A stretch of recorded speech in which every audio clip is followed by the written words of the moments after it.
Hola, hoy estamos celebrando el Día Internacional de la Salud, el Día Mundial de la Salud, y por esa razón estamos con Andrea Giraldo, una egresada de la Universidad Cooperativa de Colombia y que lleva algún tiempo trabajando en el sector de la salud como comunicadora. ¿Cómo estás? Bien, ¿y tú? Muy bien. ¿En dónde estás trabajando?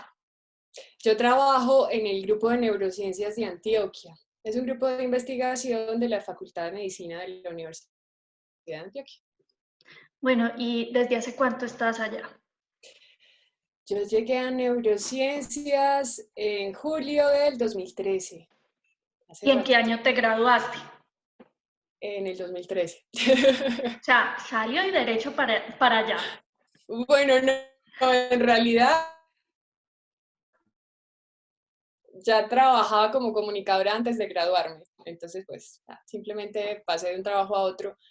Y me tomó un poquito de tiempo la tesis porque empecé una en compañía, no la hice, luego entonces decidí hacerla sola, empecé la segunda, en lo que la terminé, pues ya digamos que recibí el cartón, pues, pero ya era comunicadora hace ratico.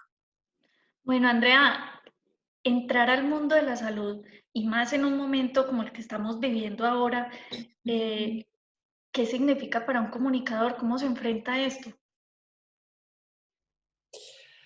Pues hay muchos puntos de vista. Yo pienso que lo importante es que las empresas ahora ya entendieron la importancia. A pesar de que seguimos cometiendo, digamos, errores. Finalmente, en la época que yo estaba en la universidad, todavía digamos que la mediana y pequeña empresa no había entendido la importancia de tener un departamento de comunicaciones o una estructura de comunicaciones. En los temas de salud sí que era todavía más crudo. Todavía lo sigue siendo, digamos que hablar de comunicación de ciencia en Colombia no se estudia todavía en ninguna parte, las universidades todavía no entrenan a las personas para esto, a los futuros comunicadores. La Universidad de Antioquia, la Universidad Javeriana, UPB, van empezando a entender que esto es un tema importante, entonces lo van incluyendo dentro de sus cursos y sus clases. Pero digamos que esto en Colombia se ha hecho a pulso, ¿cierto? Colciencias lo ha ido explorando y todos hemos ido aprendiendo como muy empíricamente cómo se hace. ¿Qué debe tener un comunicador que trabaje en el sector salud? Porque bueno, nos educan para muchas cosas, pero como lo dices, rara vez nos hablan de esto. Yo pienso que no tiene que tener nada raro a lo que nos enseñan en la universidad, excepto como unos aspectos adicionales que se aprenden en la marcha. Eh, yo he tenido la oportunidad de estar como en varios cursos, diplomados, bueno, como en todo lo que se hace con respecto al tema. Pero yo pienso que, y lo que está pasando, por ejemplo, ahorita con esta pandemia, es que hay muchas fake news y muchas información errónea que a veces sale de los mismos profesionales, ¿cierto? Entonces es como tener claro que sea lo que sea, hay dos cosas, dos aspectos que no son negociables, la verificación de la información que emitimos. Porque digo lo primero, eh, en nuestra universidad, en la cooperativa de Colombia, hay, que por lo menos para mí fue muy útil, antropología de la comunicación y sociología de la comunicación. Esas tres han sido muy útiles en este sentido y es entender que si bien estamos en la era de la tecnología, de la información por medios digitales, etcétera, si no entendemos bien a qué público nos dirigimos y el alcance que tiene este público para digerir y recibir la información que entregamos, no va a llegar. Me acuerdo mucho de Milton Vázquez, que seguramente le dio clase a muchos de nosotros.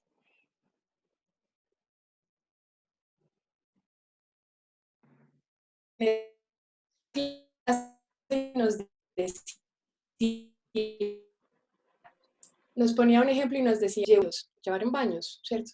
¿Para qué? Ellos los usaron de huertos, de cualquier cosa, menos para lo que era. Esa no era su necesidad, esa no era la intervención social que necesitaban. Pasa lo mismo con nosotros, por ejemplo, nosotros trabajamos con un grupo poblacional que es el foco en el mundo del Alzheimer genético, pero justo estas personas están en su mayoría en zonas rurales. Entonces, lo primero es que cuando empezamos a trabajar con ellas para explicarles qué era lo que estaba pasando en sus cerebros con esta forma que era genética y no era la forma habitual que entendíamos todos, cómo lo íbamos a hacer. Había personas que ni siquiera sabían leer, que para salir de sus veredas en burdes, en vez de estar en multimedias y en todo lo que la tecnología podía ofrecernos, teníamos que pensar en ilustraciones y en reducir ese lenguaje tan elevado a un lenguaje tan sencillo que ellos pudieran entender. Y lo que uno ve como, más allá de las evaluaciones de lo que entrega además, es las gracias que ellos dan después de obtener la información, de tener, entiendo qué es lo que pasa, ¿cierto? Entonces uno dice, bueno, funcionó.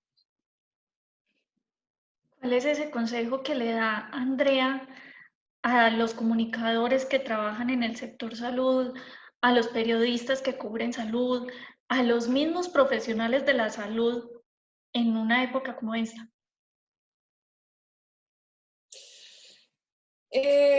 Pues yo pienso que hay muchos aspectos que tienen que ver con salud y con los grupos de investigación, ¿cierto? Que es, por ejemplo, el tema en el que yo estoy con un grupo de investigación. Hay muchas formas de hacer comunicación en ciencia. Una que es muy rigurosa, que es la que se encargan los profesionales de hacer a través de los artículos, para las revistas indexadas, sus publicaciones, los doctores, los que hacen maestría. Y también cuando tenemos esta oportunidad de trabajar con poblaciones, ¿cierto? Porque en la investigación hay muchos tipos de poblaciones, ¿cierto? Hay bioterios, donde las poblaciones son simplemente los animalitos experimentales, o en este caso las personas.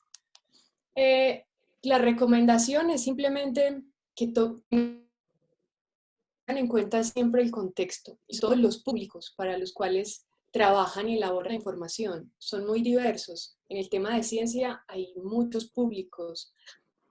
Nosotros tuvimos, por ejemplo, la vivencia, porque el grupo tiene demasiada información. Por ejemplo, en la página web dijimos, bueno, qué tedioso que al transformar la página web esto sea como antes, ¿cierto? Entonces lo que hicimos fue clasificar la información por perfiles, ¿cierto? Si yo soy un medio de comunicación, ¿qué información necesito saber de ustedes? Si soy un estudiante, si soy una farmacéutica que quiero hacer un estudio clínico,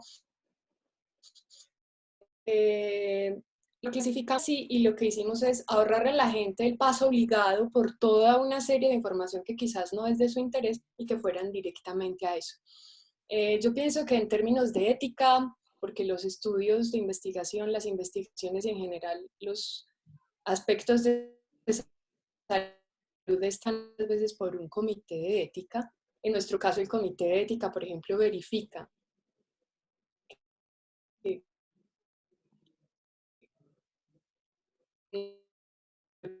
de ninguna forma las que trabajamos.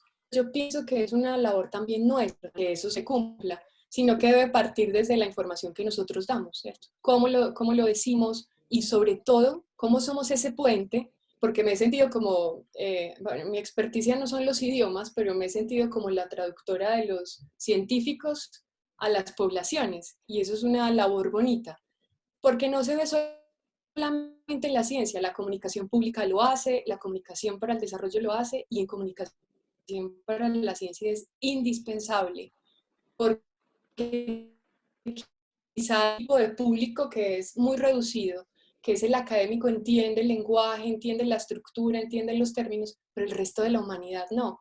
Entonces pasamos de hablar de comunicación de la ciencia al tema de apropiación social de la ciencia, y es ahí donde nosotros somos ese puente estratégico para hacer que esto que es tan elaborado y que no es tan comprensible y que muchas veces no tiene utilidad en la sociedad, pueda hacerlo en el momento en el que intervenimos nosotros para llevarlo hasta allá y hacerlo útil para ellos. Bueno, Andrea, muchas gracias por la disposición. Esperamos que de pronto más adelante volvamos a hacer algo contigo y sigas dando tus consejos. Y bueno, así de alguna forma celebramos el Día Mundial de la Salud. Por supuesto que sí, muchas gracias a ustedes. Yo encantada. Chaito. Chao.